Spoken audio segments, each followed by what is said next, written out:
અને કઈ રીતે ભારતીય જનતા પાર્ટી જીતે છે. આટલો બધો લોકોનો રોષ, ભારતીય જનતા પાર્ટીને લોકો પોતાની સોસાયટીમાં ના આવવા દે, ઘણા ગામો પર પ્રતિબંધ હતું અને ભારતીય જનતા પાર્ટીના આંતરિક ડખાઓ પણ એટલા હતા. તેમ છતાં એ આવી જંગી બહુમતીથી ચૂંટણીઓ જીતે, મોટાભાગની જિલ્લા પંચાયતો જીતી જાય, મોટાભાગની રિપીટ થઈ જાય.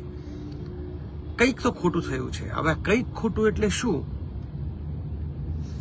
અનેક કારણો છે. એના વિગતે હું વિશ્લેષણ છે મારા એક વખત ફેસબુક લાઈવ થઈને કહીશ અને એક આર્ટિકલ પણ લખીશ.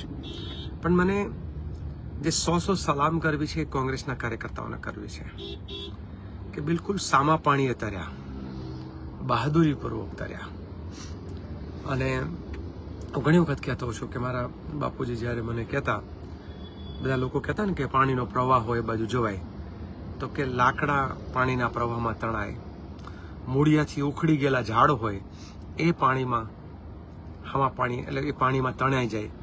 માણસ જ્યારે તરી ન શકે ને જ્યારે હારી જાય અને મળદું થઈ જાય ત્યારે મળદા પાણીમાં જે બાજુ પૂર જતું હોય ત્યાં જાય. પણ બહાદુરી તો એમાં છે કે હામાં પાણીએ તરવાની તાકાત રાખે.